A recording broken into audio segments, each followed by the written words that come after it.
bucks.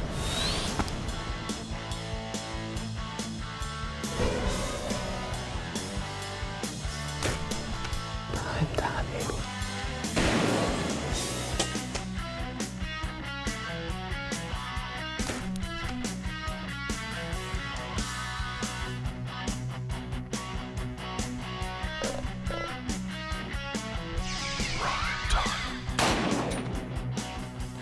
Right.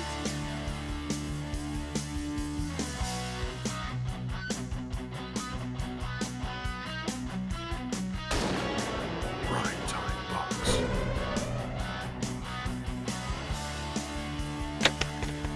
Oh my God.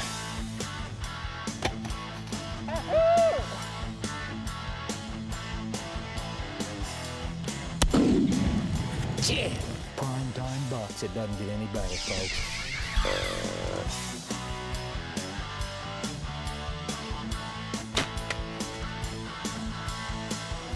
Right there, Phil. He's a big deer, man, and he's got a big rack. Unbelievable. Man, am I glad to be back with Primetime Bucks. Primetime Bucks 9 is brought to you by API Tree Stands, America's leader in tree stand technology. Benelli USA, performance worth the price. Carbon Express Arrows, expect success, proven strength, precision, and performance. Gerber Legendary Blades, fend for yourself. Lacrosse Footwear, quality hunting boots and waders. Mad Dog Gear, this dog can hunt. Maglite, it's never dark in America. Matthews Solo Cam, catch us if you can. New archery products, don't trust your hard-earned shot to anything less. Real Tree Camouflage, family, friends, and the outdoors. Swarovski Optic, with the eyes of a hawk. Thompson Center Arms, take your best shot. Tracker Marine, the makers of grizzly boats, loaded for hunting, fishing, and more. Viper Archery, rock-solid hunting products. Walker's Game Ear, hear like you've never heard before. Winchester Ammunition, what America shoots. And by Hunter's Specialties, for sportsmen, by sportsmen. PrimeTime bucks.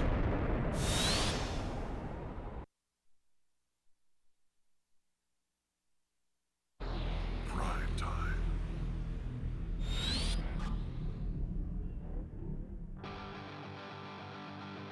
Driving into the sunset means that the HS cameras are headed west to Wyoming, and that's exactly where Rick White and Philip Vanderpool are going.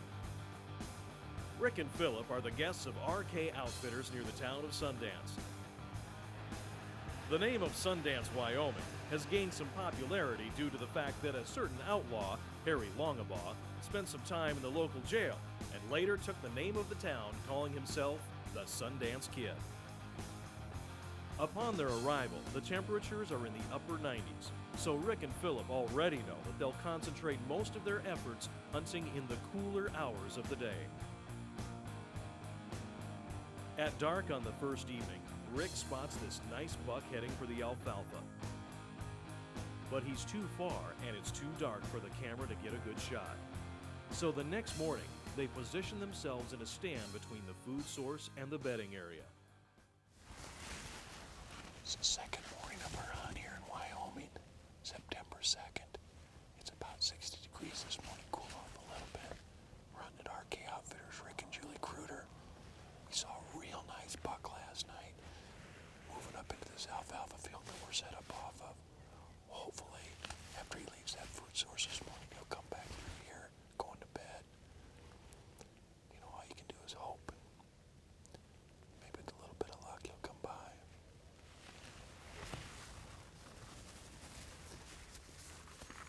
And it's not long before an interesting visitor shows up. I hope he's not wanting to chase us out of his area. They're mean little animals, boy. No, they don't climb trees, do they? God, he's cool looking, isn't he?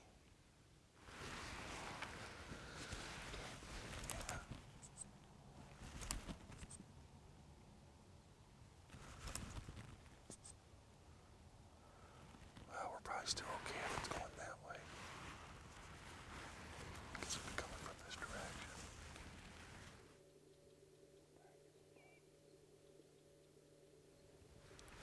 Hey, Philip, up here on the hill, I see a deer coming down.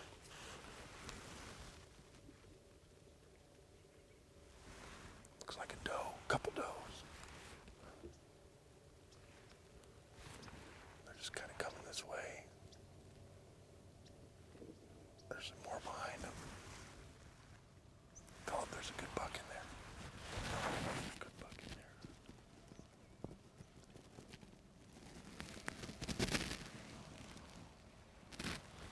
Yeah, he's a nice one.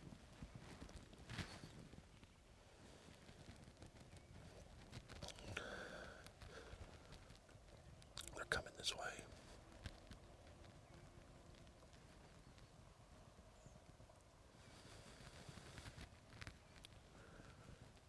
Man,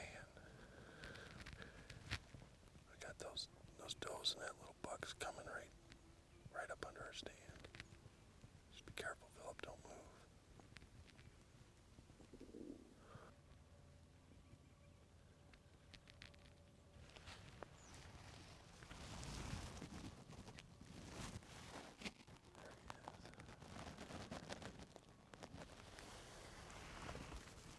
They're coming this way. Careful, careful. Just move slow. That doe. Two does and that little buck there right around the stand. For the next 20 minutes, Rick and Philip must remain motionless as does filter under their stand and 2 velvet bucks feed just out of range. I don't know how I'm going to draw with these deer here.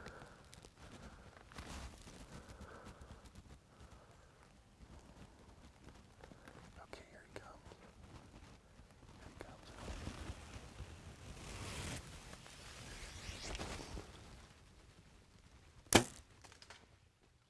Yes! Yes!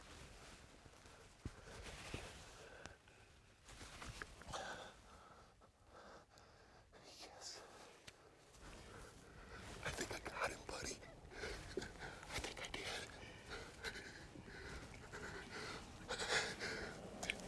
I think I got him. I tell you what. I am glad I'm sitting down right now. Because I don't think I can stand up. I think I got him. A velvet buck. It looked like it was right in the Boilermaker, didn't it? Like it was there, man. That's a nice buck. Yes. PrimeTime 9. Right there. That's good blood there. Your crossfire broadhead did its trick. Well, I saw that deer go right up over the top of that hill right there. We're just going to go right to the hill because I'm sure he's on top. Let's go. That right there. That's a deer from last year that met his match somewhere.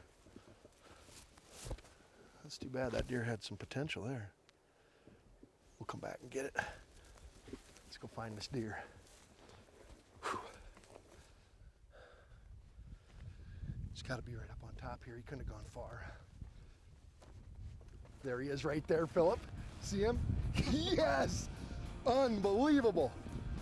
Yes! What a beauty. Oh, man. Oh, my goodness.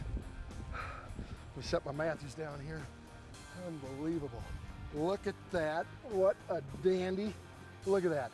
My first ever velvet buck. A beautiful 8-point. Unbelievable. Oh, my thanks go out to RK Outfitters, Rick and Julie Kruder, for the chance to come out here and harvest just a buck of a lifetime.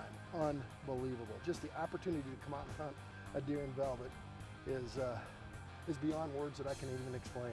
It's unbelievable. Whew. Yes. What a buck. Yeah, give me 5, buddy. Thank you, Philip. Thank you, Philip. Doesn't get any better than that, does it? No, sir.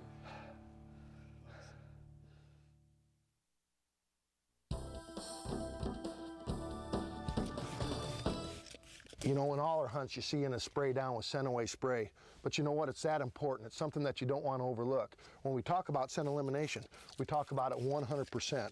Whether you're gun hunting or bow hunting, hunting on the ground, hunting in a tree stand or a shooting house, it's just as important. Today, the weather's warm, and even more important that we don't overlook this step.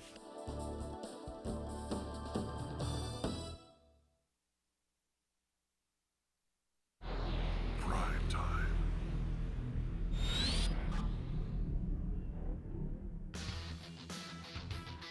It's early September in North Dakota, and the harvest is well underway. John Hansen is headed out to a tree stand that he put up a month earlier on the edge of a beet field. Well, here we are, North Dakota, back home. Unbelievable, we got the harvest going on. Sugar beet field here in this direction, and the deer are just absolutely hitting these beets like you wouldn't believe it. Pretty nice weather. It's been the 60s, highs in the 60s, lows in the mid 40s. And bucks are coming out early, so we're gonna go ahead and get ready and try our luck at a big North Dakota velvet. So we'll see what we can do.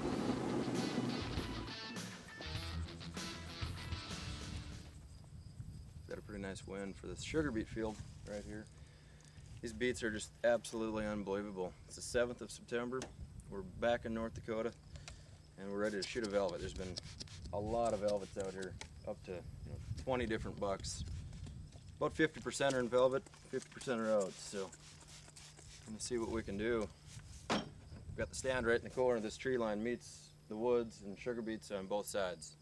Go get ourselves a nice velvet.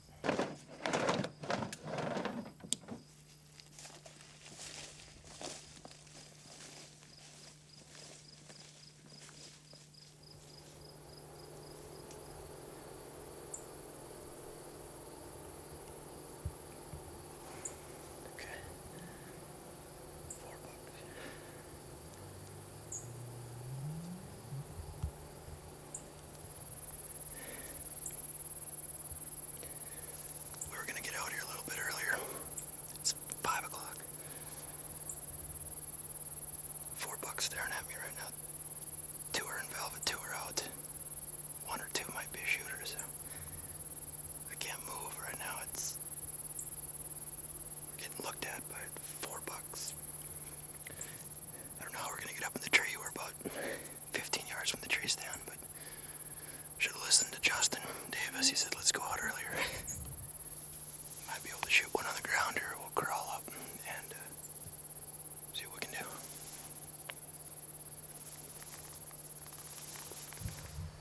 There we go. 50, 45, hold on. Can't hit him that far. Too far. There's another one behind him coming. There's another one behind him.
job, buddy.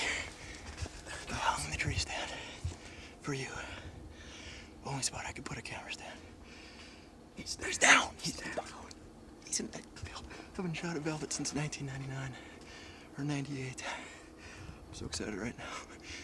He's down, buddy. Good job. Good job, buddy. September 7th. Oh my Lord, thank you, Lord. He's a dandy. We're up here in North Dakota, and we drove up from Kansas. 2 days ago, it was 35, 40-mile-an-hour winds yesterday. We hunted the sugar beet field here. 15 different bucks, saw 150, 140, a couple 130s. This is one of the 130 class 8-pointers I saw yesterday. He's a stud and he's in velvet. It's prime time.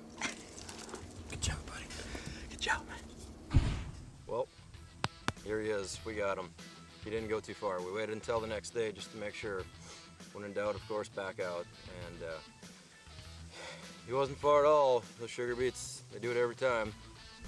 Came across the beets and didn't take him long. He came right into 20 yards. So I'm just tickled. It's North Dakota. September 7th is when I got him. And we let him lie for one day just to make sure. So what a great time, what a great hunt. Prime time.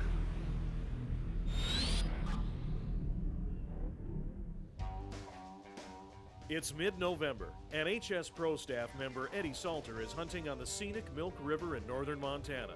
This area is well known for having a dense population of trophy bucks, which becomes evident almost immediately. Oh yeah, buddy. They just kind of testing each other out a little bit. With so much activity, Eddie feels it's only a matter of time before he'll be able to take a shot at a big one. We've had a lot of movement this afternoon, but just hadn't had anything real close. But it's getting prime time. But the bucks have something else on their minds, and he'll have to wait another day to get his chance.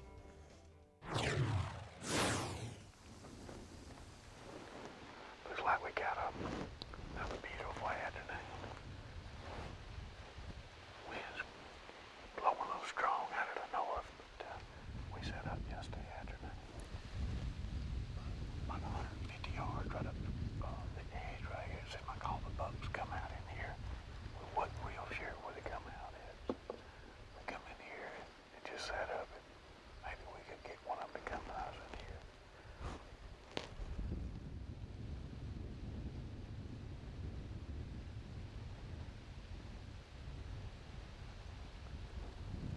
That's the buck we had a chance to see yesterday.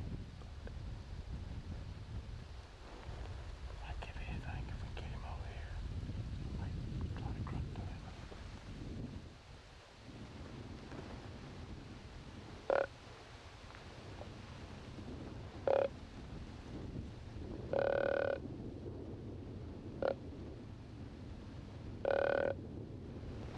We can't hear it too good.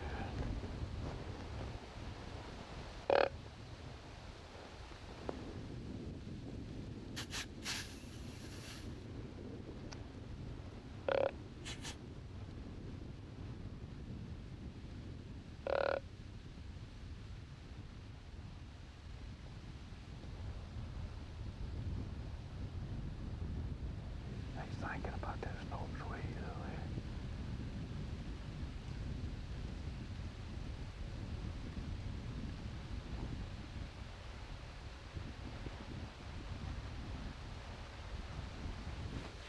I tried to call on him, but the wind was blowing so much he couldn't hear. I got my buddy Kyle to snort what he's doing.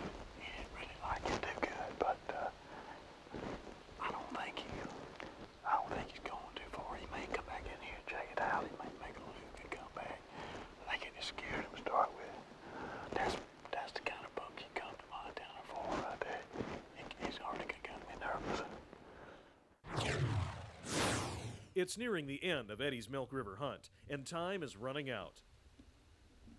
With a food source across the river, he chooses a different stand location near several crossing points. All he can do now is get settled in and observe the action.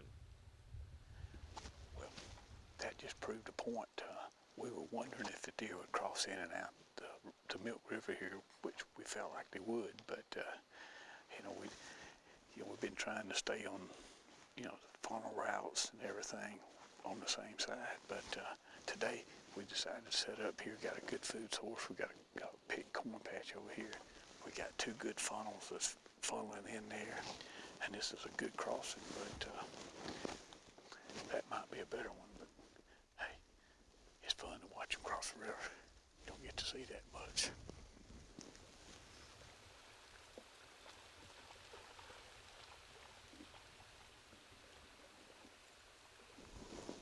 One thing for sure, if a big buck comes on the other side, I know I can't cross the creek now. It ain't that deep.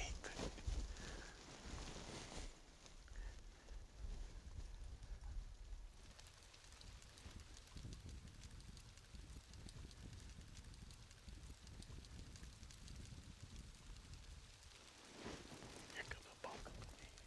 He's about 25 yards right there.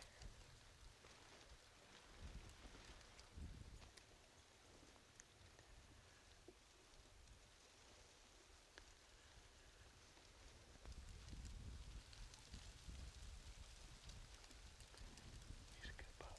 He's a shooter.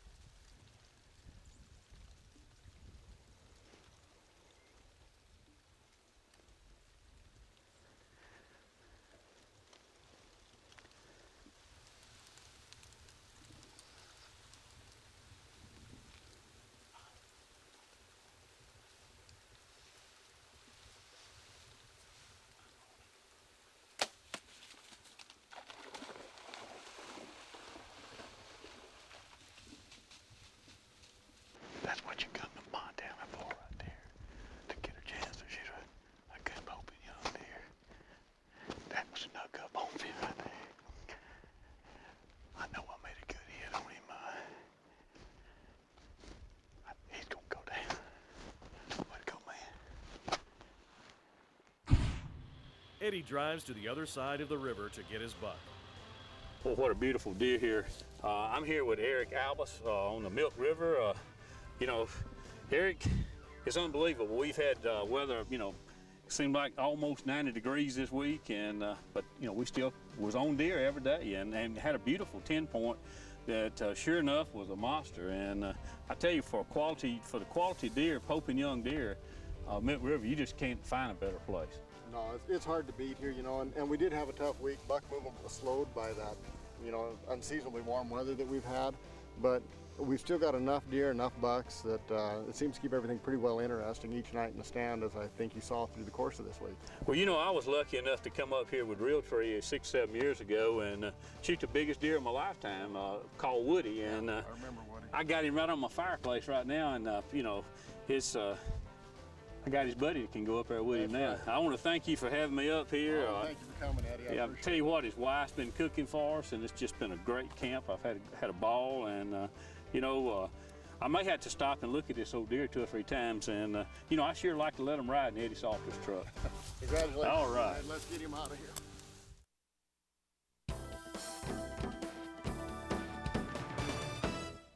Here's a little something you might find interesting.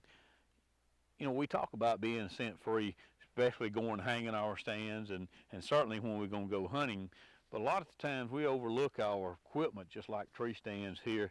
Right before I go into the woods to hang them, I always like to spray them down good, because it might be some scent on them that, that the deer can detect. Or certainly it gives me that little added confidence if I spray them down real good. Because I don't think you can really be, too cautious when it comes to that deer using his nose, because I tell you what, he has got a good nose.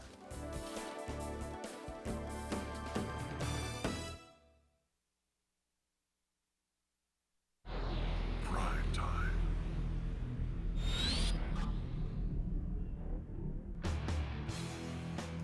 It's October 24th. And Greg Miller and Philip Vanderpool have just arrived in Big Springs, Nebraska to hunt with Rick and Julie Kruder of RK Outfitters. Rick has been tracking several large bucks with his trail cameras, and based on those pictures, already has a stand hung for Greg in a large cottonwood tree. With light winds and temperatures in the mid-30s, the boys know exactly where they'll be in the morning. Well, good morning from western Nebraska. We're here with RK Outfitters, Rick and Julie Cruder. It's the 25th of October. Weather is perfect. It's about 40 degrees. Very little wind. Hunting a river bottom stand site, and got scrapes and rubs around us. It's the first morning of the hunt, so we're still tuning in a little bit, or getting dialed in. It's great to be filming for PrimeTime bucks again, Hunter Specialties, and I'm here with my cameraman Philip Vanderpool, and we're gonna get her done. Hey Philip, give me some, bud. I'm gonna do a little rattling here in a bit.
Like a doe. No, it's a buck. It's a little buck. He's looking behind.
Need one a little bigger.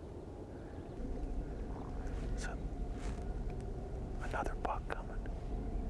He looks like he's about like that bigger one of the other two we saw.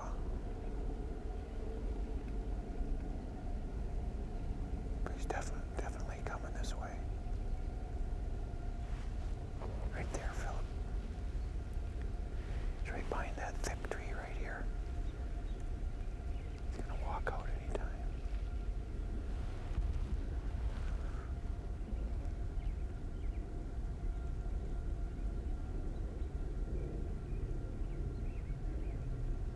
Oh, there's a shooter. Yep. There's a shooter coming. Definitely a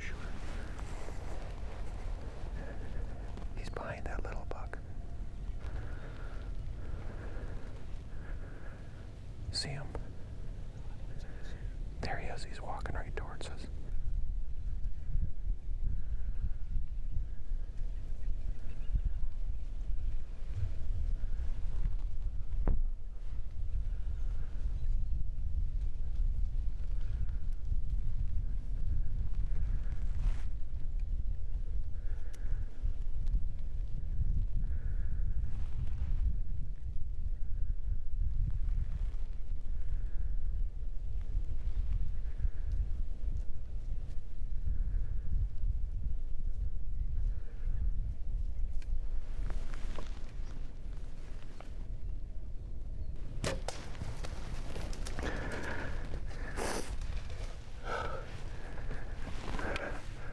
I think we just killed ourselves a heck of a Nebraska deer, my friend.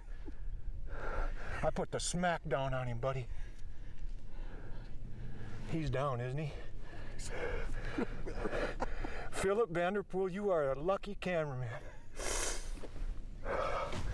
Oh man, hitting here. Let me click myself. Hunting with PrimeTime bucks here in Nebraska. It's 8:32, 8:33 on October 25th, and buddy, that is an awesome deer. He's 160, ain't he? He's dead, buddy. He's just dead. I smacked him. I had to take that shot. He got nervous. Because I almost... He got here, we wouldn't have had no shot. Give me time. You the man. What do I have to do now for you? Well, I don't know. We'll worry about that later. That's a dead deer. I really took my time. I didn't look at them horns. I told you, shoot, he's got stickers, man. I couldn't even talk. I feel like Rick White. I gotta hang my bow up. I just heard him. He's in big trouble. I smoked him. I told myself I gotta hit the point of that shoulder because of the angle. He's a big deer, man, and he's got a big rack. You don't see Greg Miller speechless very often, but this has been so exciting. I actually rattled that deer in. I could see the smaller buck out there, and I told Philip, I said, he's posturing over there for some reason. He kept walking out and walking back, and he was posturing, and I didn't think he was posturing because of my rattling, but here he was posturing because of that bigger deer. This little buck starts walking in, and Philip's like, hey, I see another buck, I see another deer behind him with his tail up. And I said, yeah, I see him too. And finally I saw his head, and I said, he's a shooter. Man, am I glad to be back with PrimeTime bucks. Hey, I tell you something. I tell you a little story. This is the honest to God truth. I've been hunting, and I've been pulling the number one arrow out of my quiver all season. Of course, because you know how us archers are. We got our little superstitions and our little things we do. Well, I got to Texas, and I was hunting with Lance Tang and my cameraman in Wisconsin, and we've been having a horrible fall so far. I got to Texas, and after 3 days of pulling out arrow number 1, I told my cameraman, Jim Musel, I'm pulling out arrow number 2. And I shot a 140 class 8-pointer in Texas. Guess what I did this morning? Guess which arrow was in that deer? Number 2. New number 2, though. New number 2. So guess which arrow is going to be on the string when I get back home? New number 2.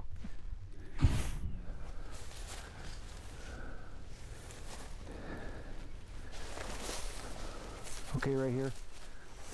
Right here.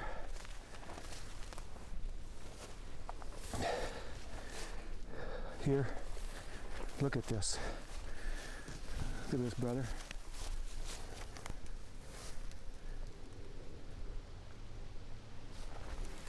He ran right up here, didn't he? Yeah, right here. Okay, I got it. There he is. There he is, man. Right here. Look at that sight. Look at this. Look at the size of this deer. Oh my gosh. We did it, buddy. We did it. Look at the size of this deer. Oh my gosh. Look at this. Oh my Lord. Oh my gosh. He's better than 160, pal. Oh, he's got to have 5-inch bases. Look at all the points. 13. My brother Jeff killed a big buck in Wisconsin last night. My cameraman, Lance Tangen, my other cameraman, killed a big deer in Minnesota yesterday morning. And Philip Vanderpool, my cameraman here in Nebraska, says, man, I'm on a roll. I'm 6 for 6 this year. Well, guess what, Philip? You're 7 for 7. Look at this thing.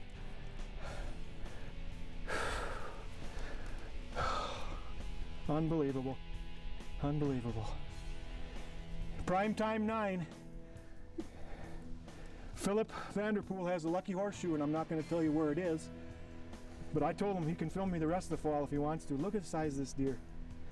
We're in Ogallala, Nebraska with Rick and Julie Kruder, RK Outfitters, and you know what? We haven't told Rick yet. Now we got to go out and we're going to pull a trick on him. We're going to tell him I shot a 125, 130 Class 8 pointer. So you folks stay tuned because we're going to get his reaction on film.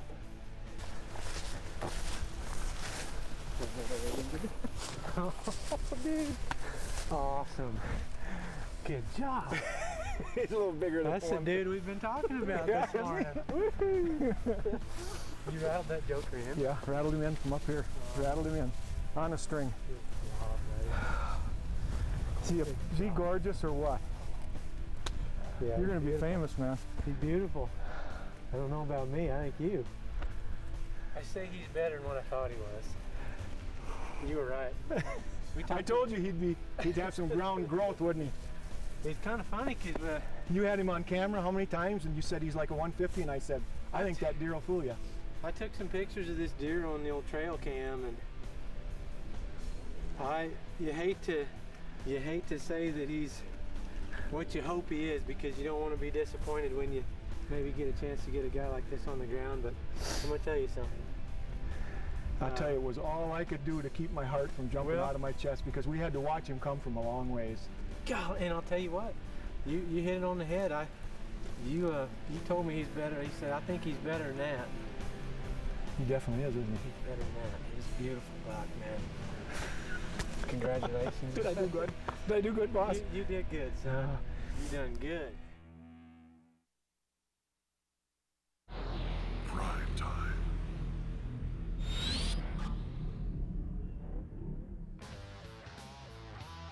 Buffalo County, Wisconsin is home to beautiful fall scenery and big bucks.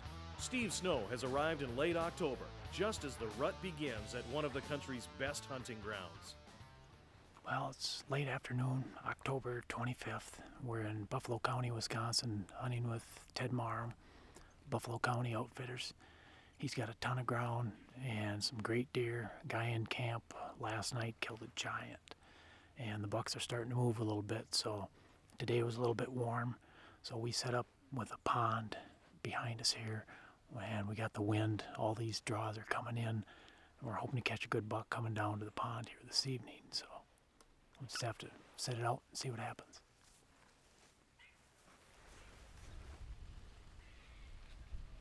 Nice buck coming down that point.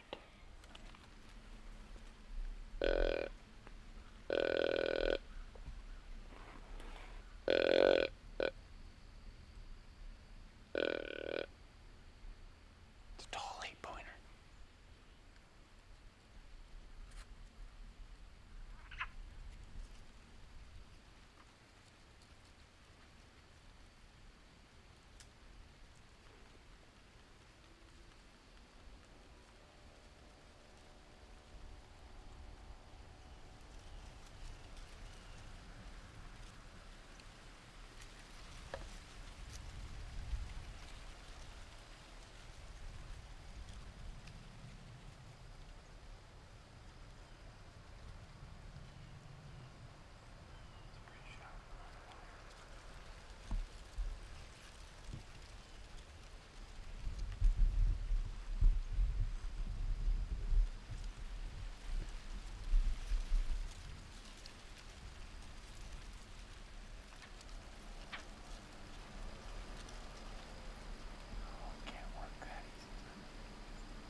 bud.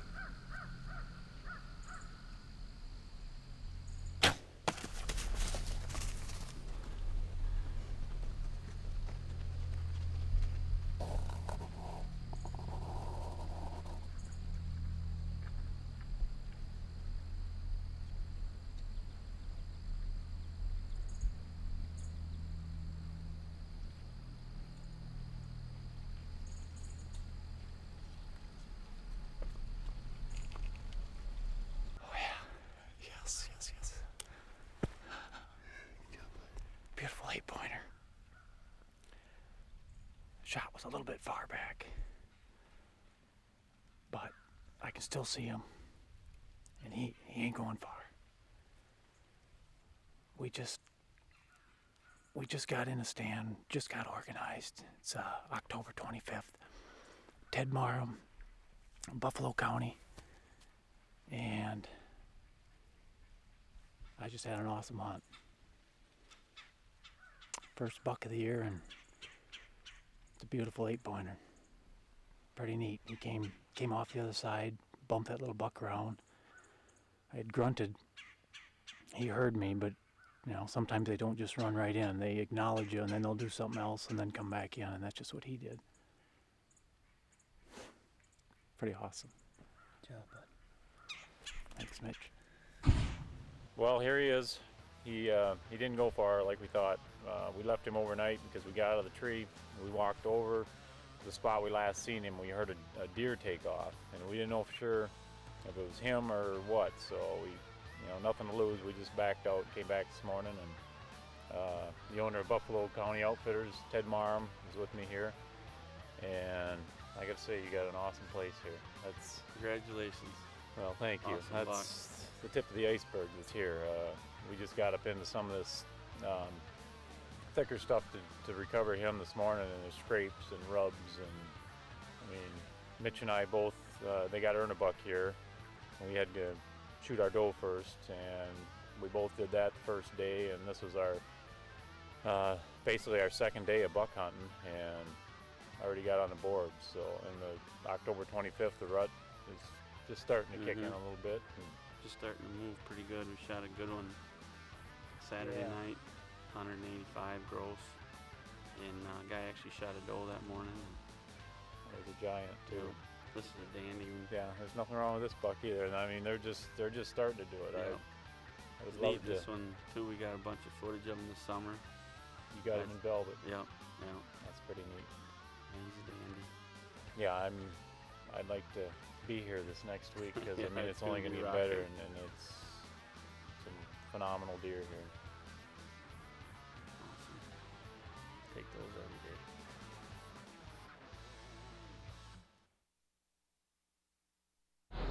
Prime time.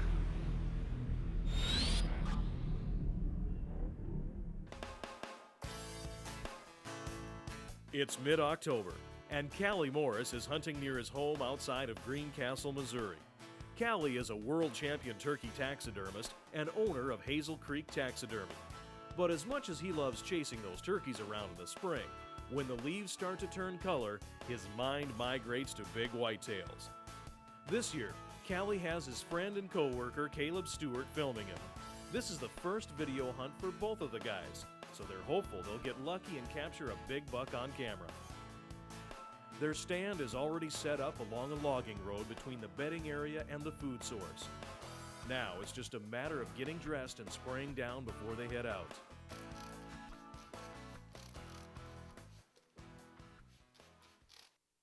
But on the way to the stand, they run into a little obstacle. Well, we're on our way to the stand. You can see we had a little encounter. So we got to figure out how to get around this little stinky rascal.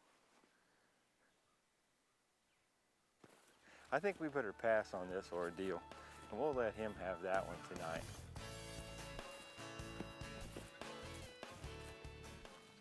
It's October 16th. It's an evening hunt. Been cold most of the day. The wind's been blowing very severely today. It's just been howling. It's starting to cool off. Starting to quiet down tonight. We're hunting a bedding area. And a lot of trails coming through where we are heading to the food plots.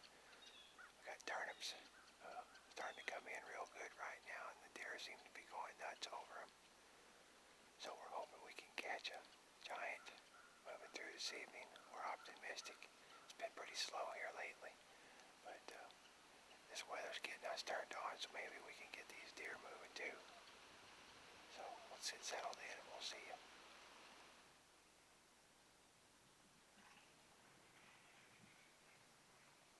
The boys sit patiently as the evening progresses. Suddenly, Caleb spots a raccoon moving through the woods. Within a few seconds, he quickly scoots into a nearby tree. Now they have to wonder, is there something behind him? There's something right there. It's a buck.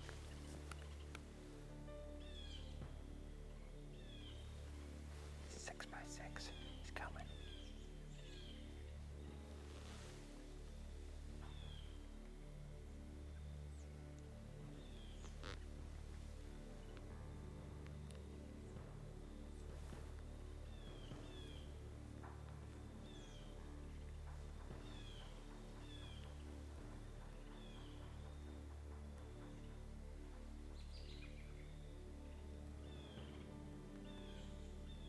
He's gonna come left. Oh, he's going right. He's going right.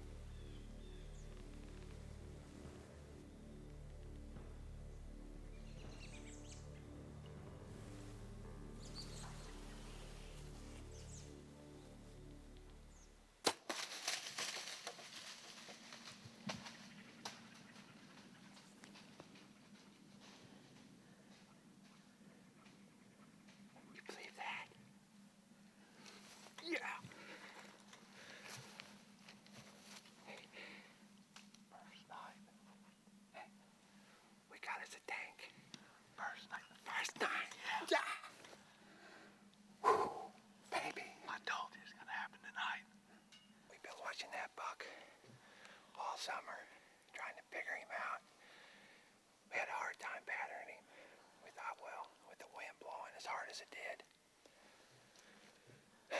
maybe we'll get a chance. He'll be coming through here, coming to these food plots. The wind calmed down. And let me tell you, the first night out, yeah. Boy.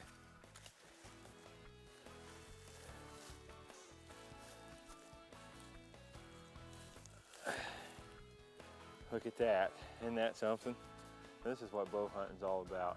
It's being able to share your time in the woods and deer hunt. I mean, it's an amazing experience. I hope everybody gets as much enjoyment out of it as I do.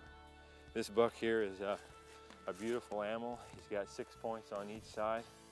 I tell you what, the way we set up today, with the way the wind was blowing, we were a little concerned about it, but we thought, well, if the wind will start dying, we'll have a great hunt, and it sure enough did. It started dying down right at the good shooting time. And I tell you what, when that wind blows hard, I've noticed, and then through my experience of hunting, if you get a really hard wind and then it starts dying down, the deer are really gonna get up and move because they're always a jittery animal in the wind. So tonight, sure enough, the wind died down. This guy come cruising, heading right to the food. Just an amazing hunt.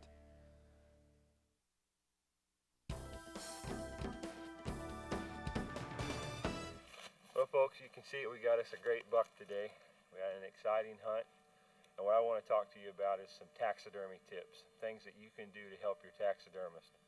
The first thing I can tell you is never, in the heat of passion, pull your knife out and cut the deer's throat. That's the worst mistake that you can make. The chances of the taxidermist being able to repair that are very, very slim. So never cut the throat of the deer. Second of all, when you drag your deer out, always tie your drag rope to the horns. Hold his head up as high as you can. Don't put your drag rope around the head and under the jaw, because the hair, when you pull it out, you're going to break the hair. Don't put it around at the base of the horns, because you're going to break the hair also around the antler burrs. Tie it up high. Also, never drag your deer backwards. Too many people want to grab it by the back legs and drag it backwards, okay? Never do that. When you're dragging your deer, be very careful of the shoulder area because that's where all the weight is. When you come to a fence, make sure you go under the fence. When you come to a log, be very careful when you're pulling it over the log. Everybody gets excited and just wants to get their deer out. But the more time that you spend taking care of your deer as you take it out of the field, the better mount you're going to have in your home. And that's your taxidermy tip.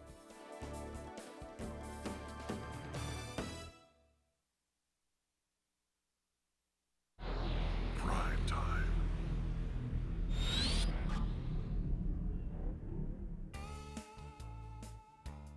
It's nearly 3 weeks later, and it's Caleb Stewart's turn to step in front of the camera. We're running Missouri today.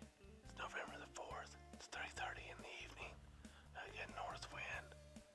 We're running right on the edge of a bedding area where I've been seeing a lot of does filter out there here in the evenings. A couple days ago, we seen a pretty nice buck. Didn't know what the doe. She's probably went out by now.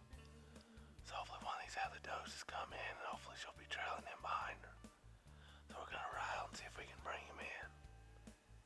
We'll get settled in now.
You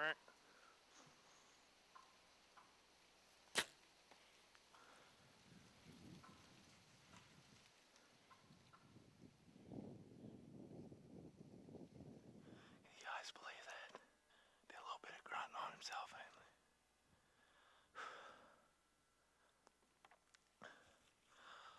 Well, we'll give him a little bit and see what happens. He just ran right on top of that hill. He's probably just gonna go up there and bed down.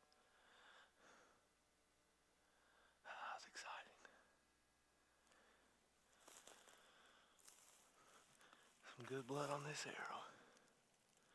About a 40-yard shot. Got plenty of blood on this. And a pile of blood. I think we'll just go ahead and back on out of here. And give him a little bit more time. Come back here. The next morning, Caleb picks up the trail where he last saw the buck and starts looking for blood.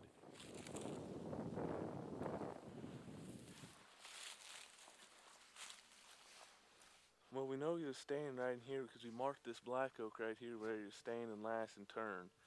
We haven't found any blood yet, so we're just going to go ahead and work on up this hill and just see if we can find him, because I know he's bedded down up here because he didn't go far.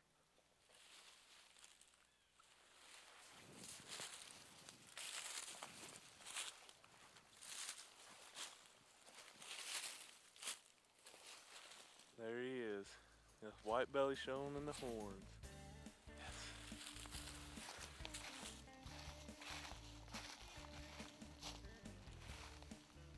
Well, folks, I'm about 150 yards from where I shot this deer. It's second buck I've taken. Let me tell you, I'm excited. We've hunted hard for the past 5 days. Haven't seen anything worth, even close to this. We've had a couple of 8-pointers come up underneath the stand, but nothing close to this. We grunted a little bit, and we've seen this deer about 30 minutes later. He came rolling right in. I don't think you could ask for any better experience than that. I want to thank my mom and dad. They introduced me to hunting when I was really young. About 7 years ago, they bought me my first bow. I've been hunting hard ever since then. Only taken 2 other deer beside this one. Let me tell you, it's exciting last night. What really made this deer a little bit more special than the other ones is I got this on video and be able to go back and show my parents. Prime time.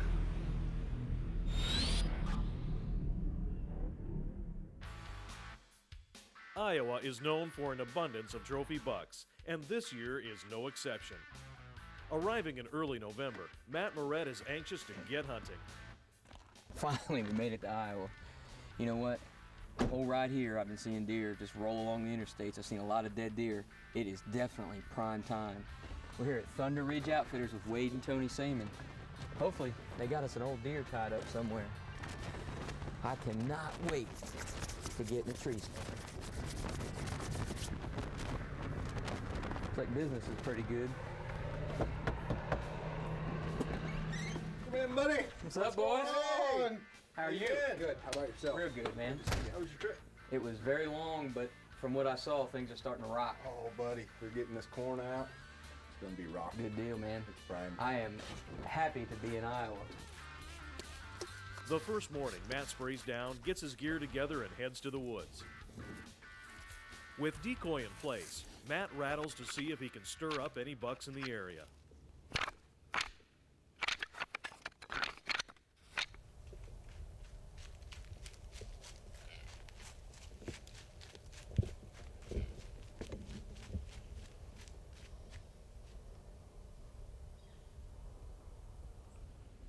Although Matt does get the attention of several smaller bucks, he's just a 2-year-old, isn't he?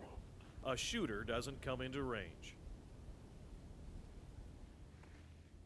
Finally, this big buck comes into view, but he must have something else on his mind.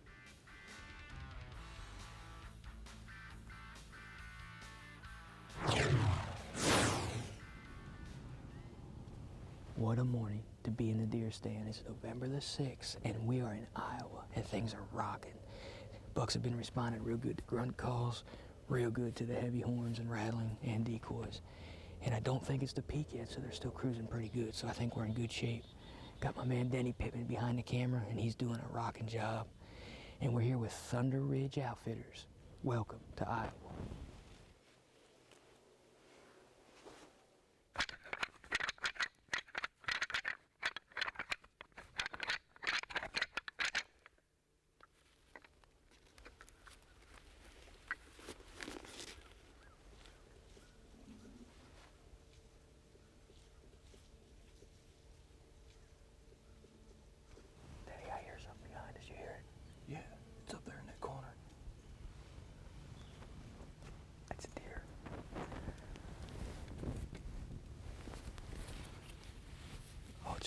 It's a good buck.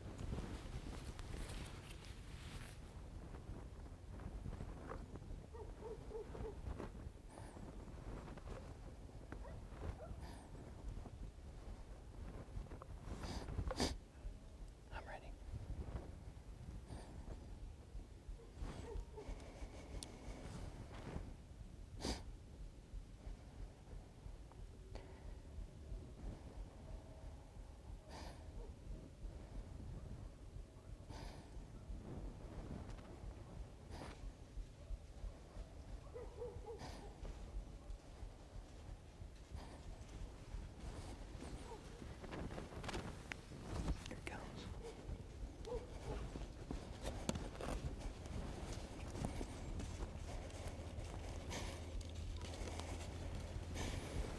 You on him?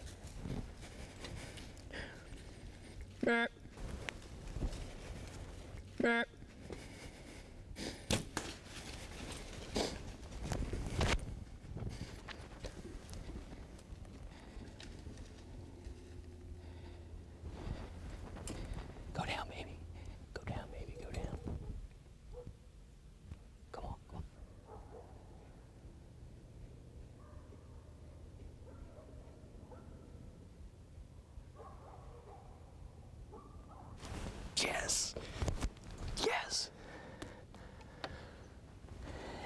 Yes. Prime time, baby. I'm talking quiet because we watched the deer go down. I don't want to spook him if there's any chance he's getting up. I don't think so. Can you believe what happened this morning? I can't. Hit him with the heavy horns, rattled one time. We heard something moving. He hit the top of the ridge. We saw him. I went to grunt at him and looked, and he was turning. I didn't call to him because he was coming our way. I didn't want him to see us or anything like that. He walked right under Denny, the camera stand, 8 yards, and we put that crossfire through both lungs, the smack down on him. Oh, y'all know this feeling I'm having right now. Even though we can see him, let's give him some time. Let's give him 20, 30 minutes. I don't want to chance anything. I'm gonna sit here and be quiet. Hopefully I can relax just a minute.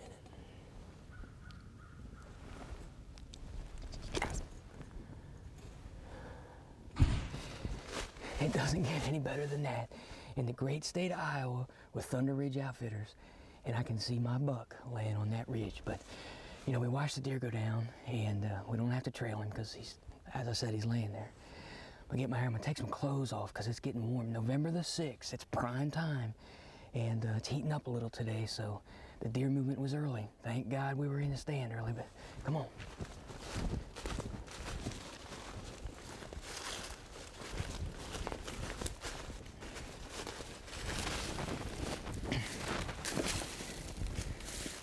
That's what I'm talking about. The whole way through them, the crossfire, the Carbon Express, it did its job this morning. Yes, sir. Whew.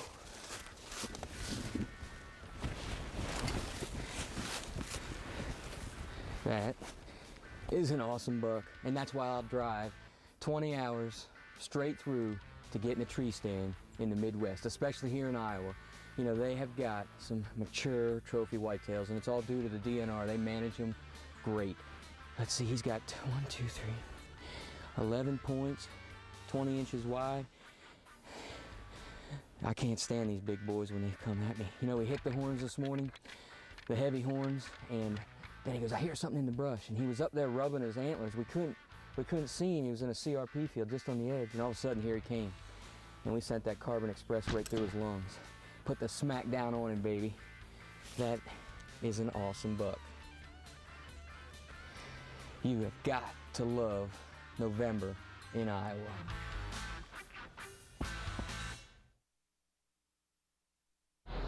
Prime time.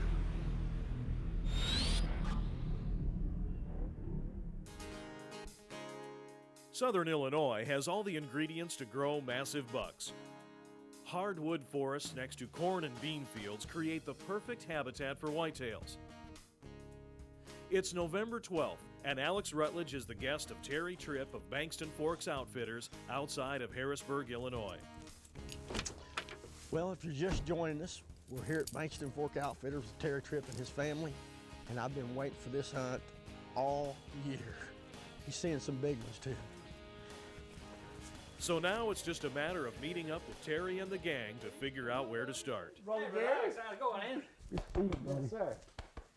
T. Your buddy. We watched that video all the Did time. you? Yeah. Good one.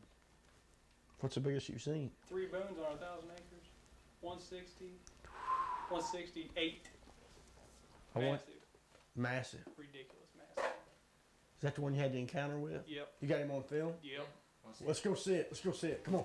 Let's go watch it. I gotta see it. That's pretty good. Here's my artwork. Everybody signs the wall. Now check this out, boys. Check them out. This is what I want to shoot. Now that's a pig. And as Alex sleeps, he has just one thing on his mind.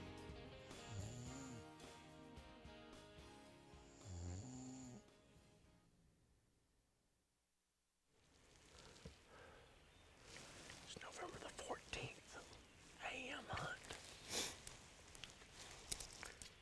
We've got a northwest wind. We're on the travel route here, going back to a bedding area up here. We're hoping to catch deer coming in from the north. If we see him, we can rattle and call it to my decoy setup. I'm using dominant buck here with a scent station. Hopefully we can connect on one. Man, it's cold this morning. It's 27 degrees.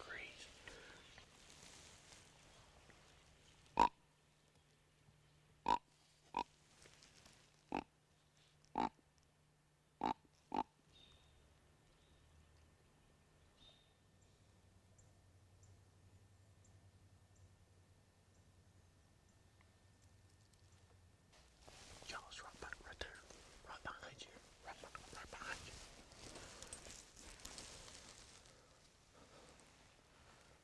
Big buck. Oh my gosh.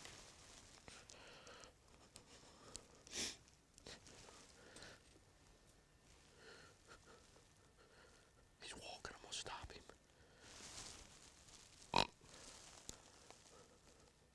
He stopped. He's listening.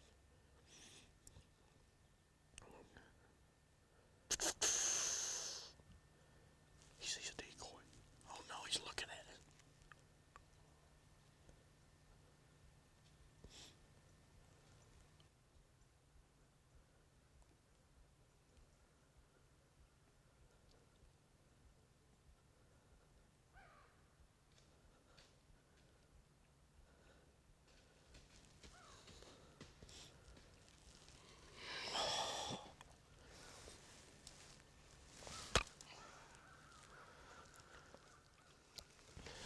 Around these thickets looking for does, it's bedded.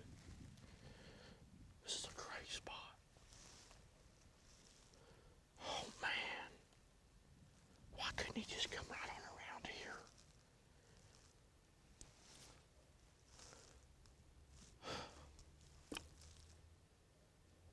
Maybe I shouldn't have called again.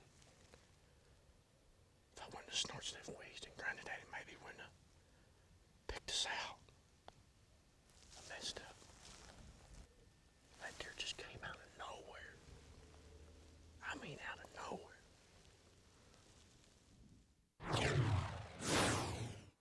The very next morning, Alex heads out in hopes of getting another chance at the big non-typical, or maybe even another Illinois brute.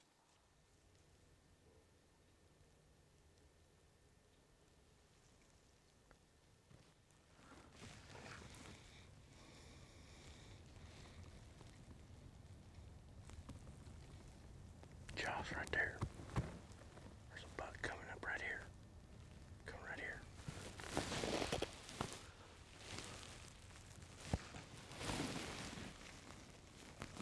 He's coming around the ridge. He's right behind that other buck with that doe.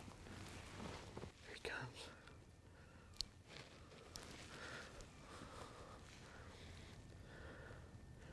He's going back to the right. It's too brushy. Come in another 5 yards. Come on, buddy. Come on.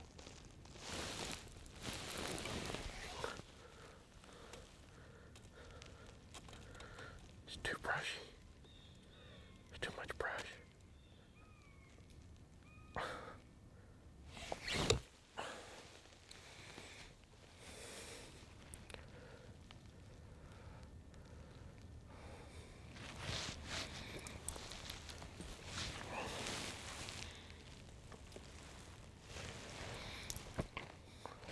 So close.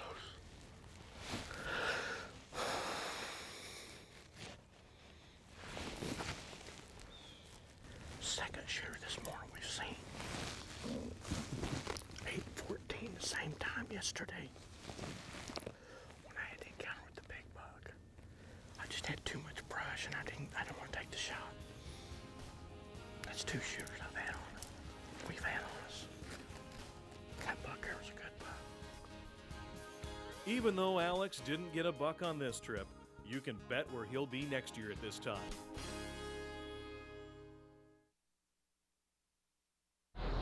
Prime time.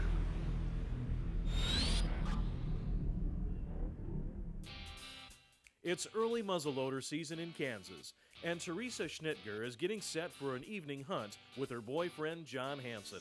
But what a beautiful evening. What's today? The 23rd. 23rd of September. Yep. Just tonight and tomorrow night left. Second to the last day. Absolutely incredible weather. It's dropped 10 to 15 degrees in the last 2 hours, so you know what that usually means, especially in a hot clover field like this. So.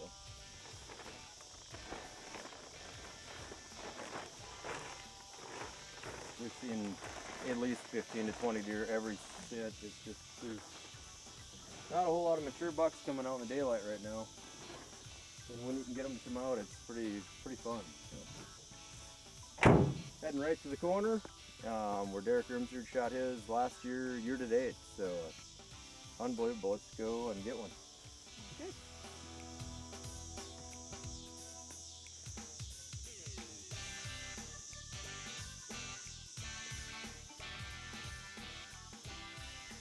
After Teresa and John get set up in a double tree stand, the deer begin to move.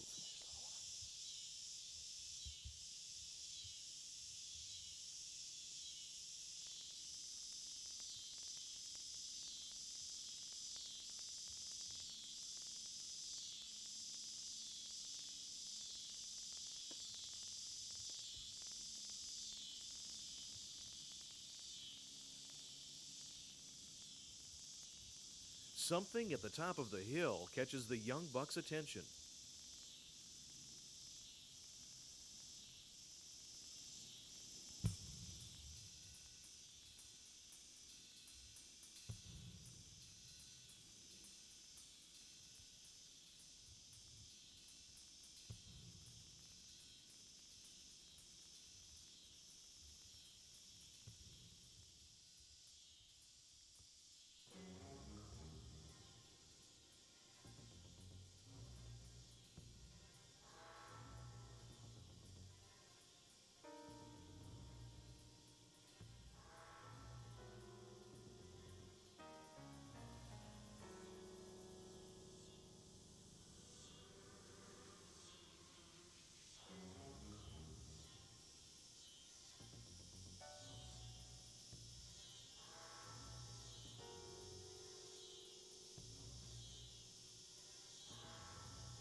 Prime time, isn't it? That's your first deer. My first buck. My first deer. So, That's a good first deer, isn't September 23rd. It's only 2 nights left. Muzzleloader season here in Kansas. We've been out here. This is our 7th night in this field, and we knew that there was some decent deer out here. We've been seeing a lot of 2-year-olds. Congratulations. Just excited. Good shot, Teresa. Thanks. Awesome. There he is. First buck. Wow. Yes. Awesome. Oh, Moses. So excited. This is my 3rd season hunting this field. The first 2 seasons I hunted it with my bow and never could get the deer to come in close enough to take I'm only comfortable with my bow at a 20-yard shot, and always saw bucks up here and just never could get them in the first 2 seasons. So I thought this year I was going to try early muzzleloader season. So I bought myself a Thompson Omega and went out and practiced shooting, and my boyfriend John, he's awesome. He went in with me on a double tree stand, and I'm excited. Good job, Teresa. Thanks. Prime time.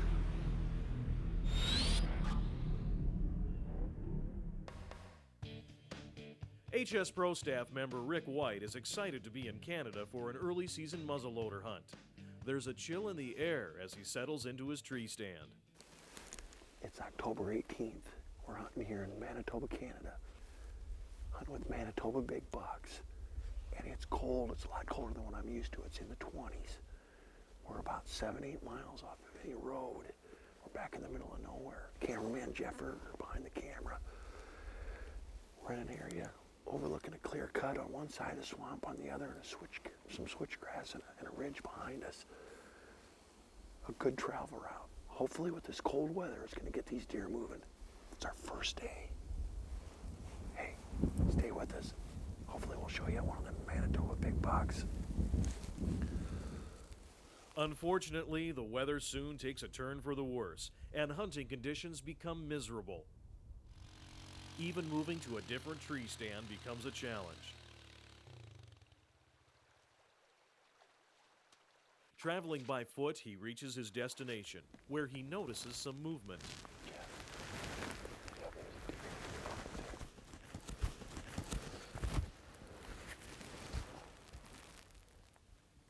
It's a buck. Can't see him real good. We're not going to take that. It's too small. The weather changes again the next day as rain begins to fall, adding to the wet conditions. Well, a small buck. It's a good sign, though. We just need to give him about 3 more years. Suddenly, Rick sees something in the distance.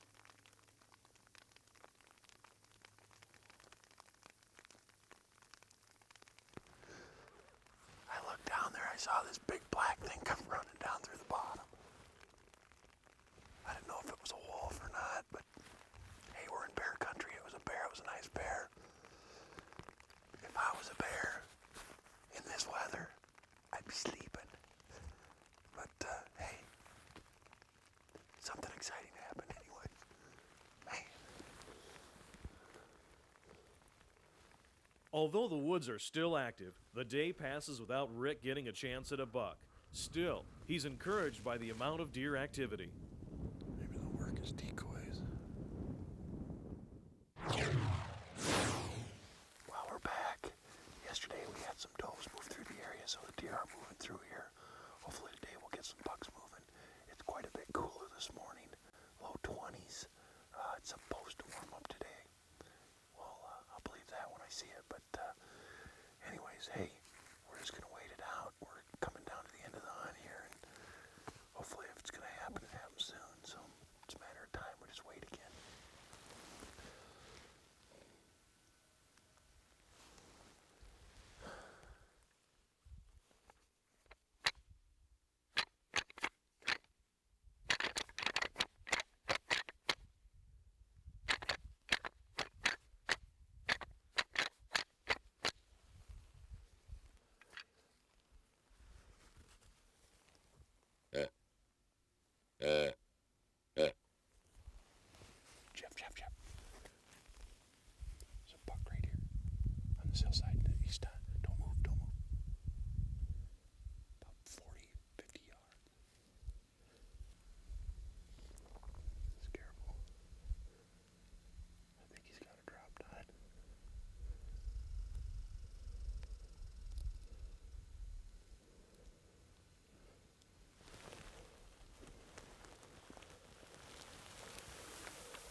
to fall out of the tree. Oh man, let me kneel down here. We have been here 8 days. I'm shaking. 8 days. It's not a super big buck, but I think he's got a drop tine on him, and we rattled him in. And what we've gone through, Jeff, you and I, cold weather, rain, snow, and to have that buck come walking in, he didn't go 15, 20 yards and piled up. Yes. Oh, I'm extremely happy with that deer there. Hey, buddy. Good job, man. Oh, man. Pretty sure I saw him go down up here in these pines here. I see him, Jeff. See him? Yeah, he's up behind some trees up here. Here he is right here. He's down for good, it looks like. Yes. Oh, yeah. Whew. Look at that deer. Whew, man. Oh, my gosh. Whew. Oh, man. Isn't that a dandy? Look at the dark rack on that. Uh-oh, look at this. That drop tine, he broke that off. Looks like he hit the tree right here. That's all right, we can get that fixed. Man, what a dark rack. Big body deer. You know, they most certainly have bigger bucks here, but we have fought the weather elements, the snow, the freezing rain, the cold. You know, we've been in our stand from sunrise to sunset. We really earned this deer. Not to mention it's the last day of our hunt. And we actually rattled him in and grunted him in with a true talker. He came right in, caught us off guard, he come in behind us. But I am extremely happy with this deer. Oh, I tell you, if you're looking for a good bow hunt, a muzzleloader hunt, or a rifle hunt, give these guys at Manitoba Big Bucks a call. They're great people. We've had a lot of fun with them. And I hope that I get back here next year. But what a way to end a hunt here in Manitoba. Well, we need to get a tag on them, and as they say, the work begins, because we've got about a 2-mile walk back to get the four-wheelers to get in here and haul them out. Unless my cameraman Jeff wants to drag them for 2 miles, but what a great deer.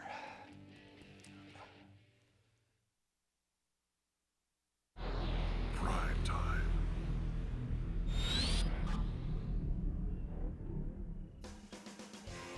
It's late October, and Mitch Hagan is in Iowa with his good friend and fellow HS hunter Steve Snow. The first evening in the tree stand has Mitch hunting with Steve running the camera. It's October 31st in Iowa. The rut's kind of been slow. I mean, it's just starting to crank up a little bit. But Halloween night, how many big boys have went down on Halloween night? Hopefully we can add one more. We're hunting on top of a knob with big bedding areas on basically all sides of us. Standing cornfield on the top. Wind's perfect. I'm pumped up. Should be a good night. A little while later, a big buck appears in the distance sparring with a smaller one. Mitch attempts to call him into range, but can't get the buck away from some does. Nice buck. Giant buck. He's out there bumping does around. I don't think he'll respond. There's a nice buck right there.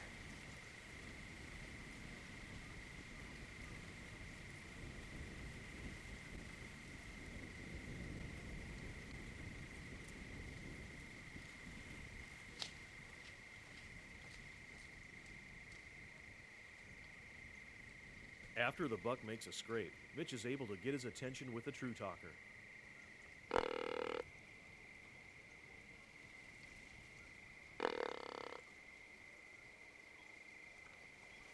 He's coming.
beautiful limb. I thought I could squeeze one through there. Sounded like the arrow exploded.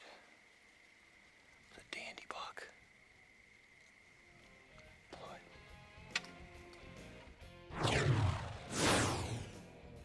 It's a couple of days later, and Mitch and Steve have returned to Iowa.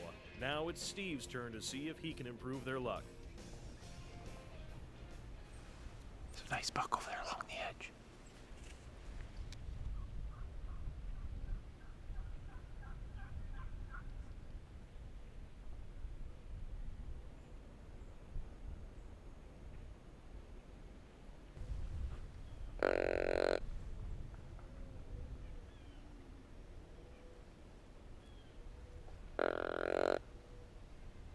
Here he comes.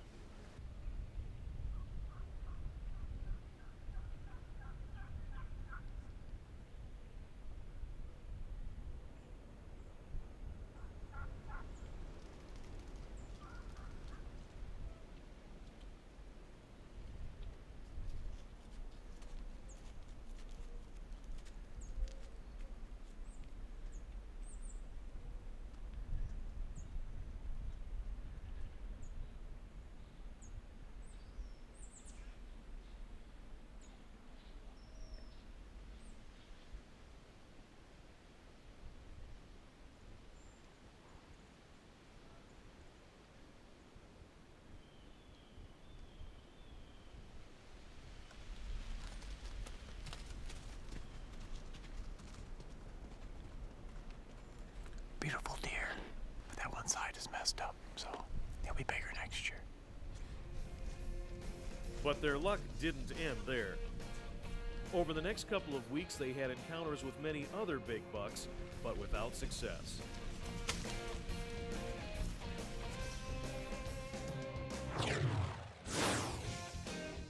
Once again, Mitch is in a tree stand in Iowa, hoping that this time his luck will improve. It's November 15th. We're hunting a little pinch point or funnel area in between a picked milo field and a picked cornfield. There's also another standing cornfield off to the south of us. They might filter up through here to go back to bed. It's been awfully slow for us lately. Hopefully we can catch a buck in between does.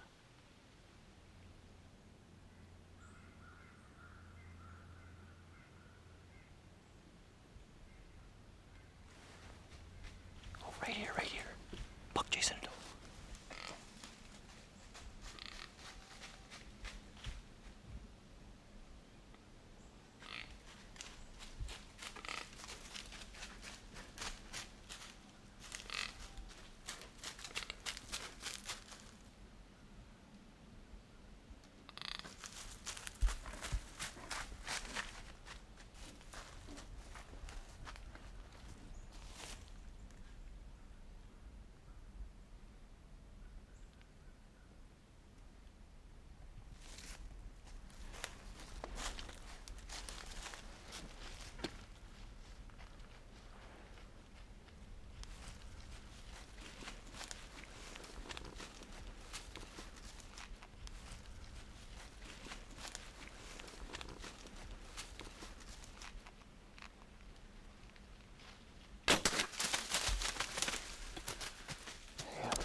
Yes.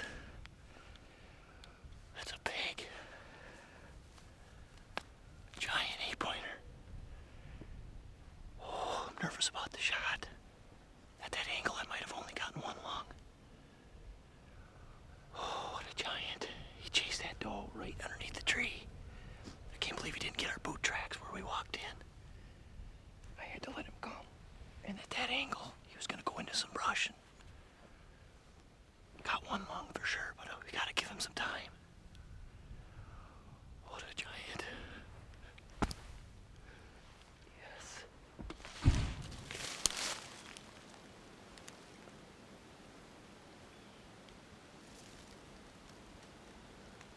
excellent sign.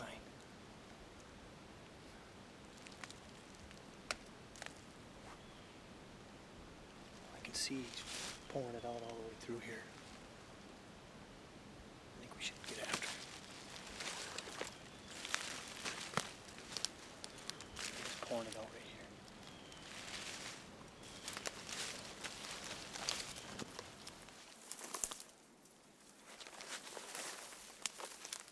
I see it. Oh my God. Oh, what a sight. Absolute monster. Woohoo! Oh my God. Yes! That is a pig. Oh man. Look at that, Steve. Giant, mature 8-point.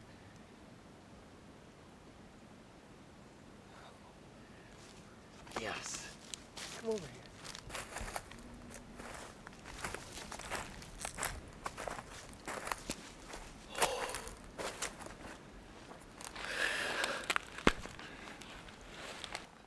Oh, what a giant buck. He's got great mass, awesome tine length, just a super Iowa whitetail. He's definitely an old buck. We got lucky today. We took a chance on this funnel area. Yeah, it was a funnel area, great spot, but wind-wise, we weren't sure. We were cutting off half of it, we thought, and we even said, Steve Snow and I, my cameraman, we said, let's just do something stupid today and see what happens, and look what happened. I just had a feel for this spot. He did something stupid by chasing that doe right underneath the tree, and it was literally right at the base of the tree. I think he bumped the tree steps when he walked by. But I had to wait. I was nervous to even move, and when he stepped out, heck, he was only 5 yards when I drew back, but I had to let it go then, and I was a little nervous. I had one lung. I didn't. He didn't go far at all. Put a better hit on him than I thought. Just an awesome, awesome Iowa whitetail. Great hunt.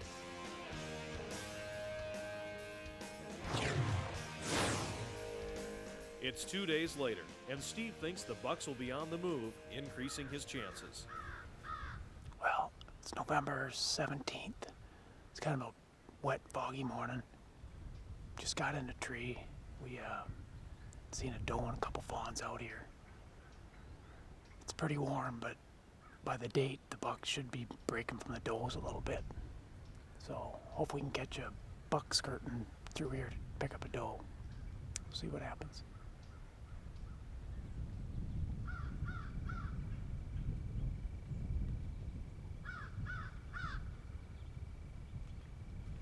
Nice buck by the edge of the corn there.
But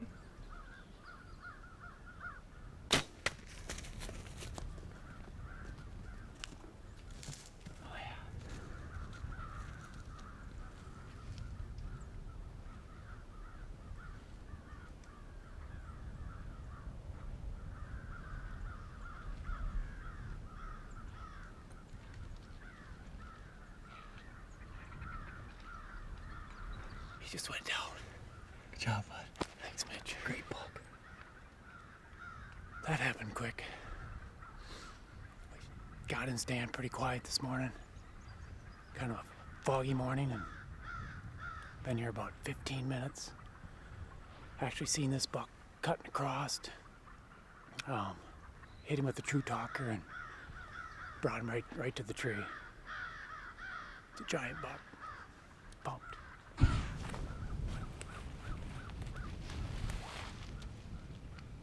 Well, we stayed in the tree, so we had some deer on just up over the hill there on the side hill. But so we waited till they got out of here, and then I watched the buck go down. He's just in the draw over the hill here, so I'll grab my arrow and we'll get him.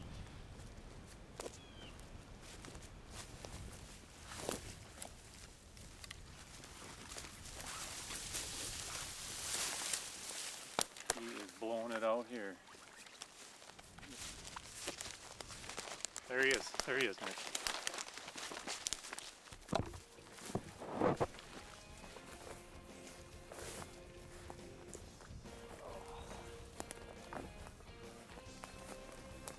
What a beauty. He is a fighting machine. He's got 2 busted off here, 1 busted here, a broken brow tine. Still a giant. Mitch killed a giant 8-pointer 2 days ago, and we've been really pounding it, trying to get on these things, and they've been locked down with does, but they're finally starting to break, and the last 24 hours has been phenomenal. I've been seeing a lot of deer, and this guy came right into the True Talker, right on his string. He's a beautiful buck right there. That's why a guy gets up at 4 o'clock in the morning every day.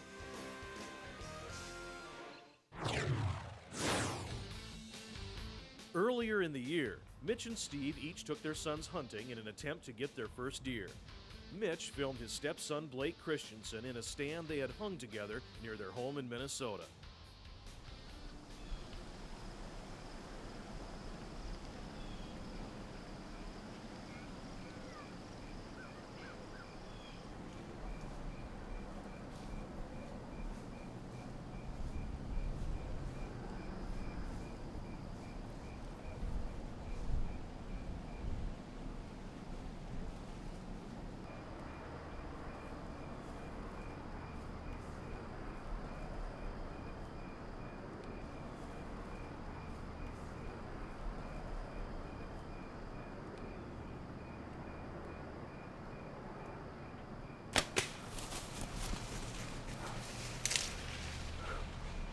Great job, bud.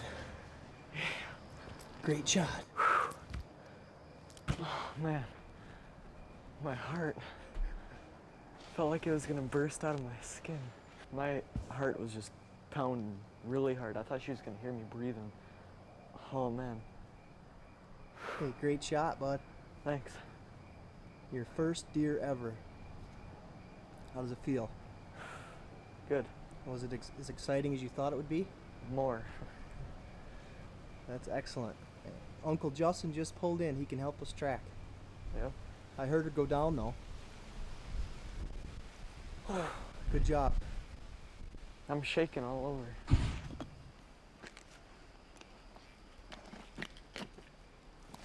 Here's some blood right here. Here's blood right here.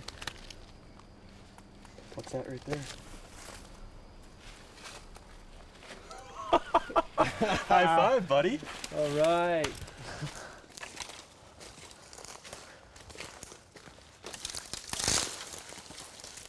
Adrenaline pumping. It was scary almost. Justin, get in there. Pretty. She came from quite a ways, didn't she, bud? She kind of looked gray from a distance. Yeah, she did. Well, let's hear it. I Well- showed up after the fact. I want to hear it from the beginning. All right, well, we got in the tree, you know, sat in there for a while, and then we kind of saw them off in the distance, and they were eating the beans in the field. We kind of just watched them for a while. They kind of went around us, came in front of us, and then It was all over with, huh? Yep. He waited it out perfect too. Really? Yeah, she was walking right towards us, facing straight onto him, and calm as could be, he waited till she turned broadside, pulled back on her, and just like he was a veteran. Nice. Good job, bud. Hey. That's Thanks, sweet. sir. That was the most adrenaline pumping thing I've ever done. Steve Snow took his son Isaac out during the Iowa youth season. After careful preparation, Isaac soon spotted a buck. Nice buck coming behind us.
Looked like my arrow hit him perfect, but it's getting kind of dark, and just to be safe, we're gonna come back and find him in the morning.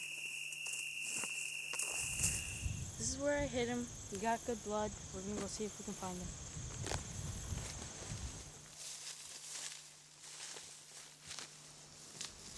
Where'd you go?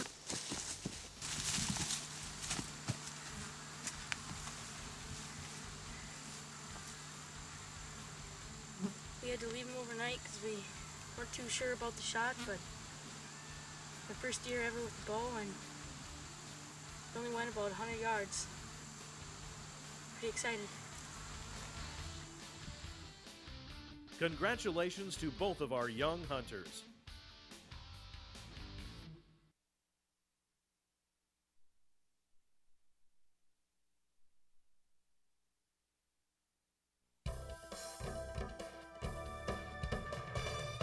Hi folks, we're here today to talk about some taxidermy tips.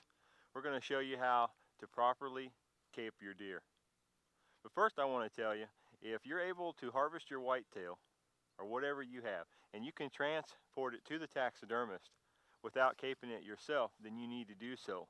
That way he can cape it the way he likes it. But if you don't have that option, what I'm going to show you is a universal way to cape your whitetail deer. And you can see with the tape that I have on this deer, these are going to indicate the cuts that we're going to make. And there are 3 basic cuts to get the skin off of the shoulders down to the ears. All right, our first cut is going to be around the chest, all the way around the chest like this.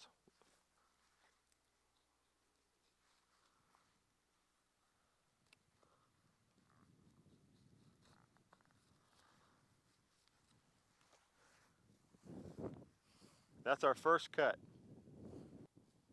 Our second cut is going to be all the way around the legs. A good tip for when you're caping your deer is never take your knife and cut like a saw. Always take your knife and stick it in and cut from the bottom out. What that's going to do is allow the reduction of hair cutting. And so the less hair that you cut is the less hair you're going to get on your meat. So always cut from the bottom up. Now, as you can see when I peel this off, this tape, where the brown hair and the white hair meet, that is where we're going to take our cut from the leg up to the chest. But what we got to be careful of is we don't want to allow our knife to come on the inside and cut through the armpit. All right, the armpit is going to be on our mount, so we need that armpit for the cape. So cut from where the brown and the white meet, cut straight up all the way to the chest. Now we've got all of our cuts made. Now what we're ready to do is we're ready to start skinning the skin down, okay? And so we're going to start right here, and what we want to do is not cut any holes in the skin. Here's the other thing. When you're skinning, try to keep as much meat with the carcass. Stay really close to your hide. Use a nice sharp knife. You can leave some on, but just don't leave big giant chunks on.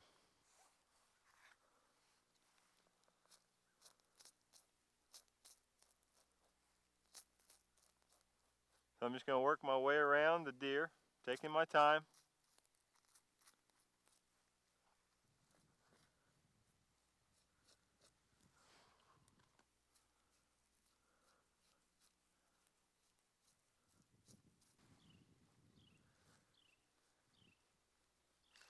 You know, if I was famous as Matt Moret, I wouldn't have to be standing out here in the rain caping the deer. I'd just be paying the taxidermist to do this.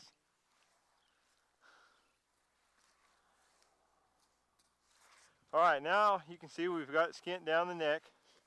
And what we're trying to do is we're trying to get down to the base of the skull, where the neck and the skull meet. And there's a natural joint in there we're trying to get to that we can cut. That way we can take the head off without ever using a saw. And it's very easy to do. Now you can see I'm right in this area right here. So what I want to do is skin down into here, kind of up on the cheek.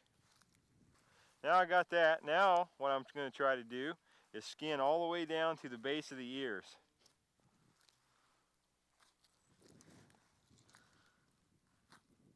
Okay, so you can see the muscle of the neck, and this is the muscle around the esophagus. Then what we have is the cheekbone, the jawbone right here. So you can see when you get that to your knife, and you'll also see the base of the ear on the skull. So now what we've done is we have that opened on both sides. So what we can do is we can place our knife right at the back of the jaw and cut straight in.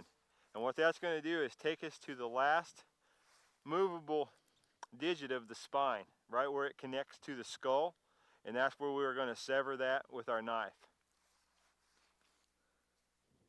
Okay, so now we've cut in right at the base of the jawbones, are right here at the back. So now we've cut in, and what we're looking for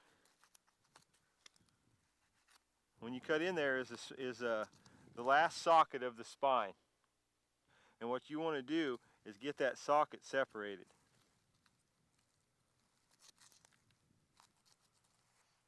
Okay, so now we're going to cut it right around the neck here.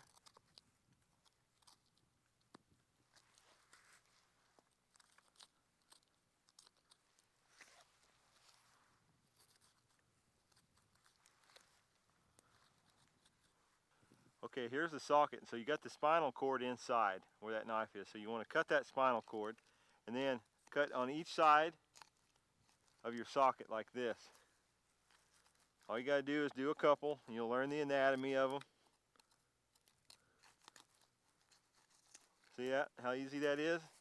All right, now what I want to talk about is how to measure your neck, because this is a very important piece of information for your taxidermist. So what we're going to do is we're going to take our tape measure, just take a soft tape, and we're going to measure right where we cut the head off at the bottom, and we're going to measure around the swell, what we call the swell of the neck. So you can see where this muscle starts. So if you measure from this muscle 3 inches down,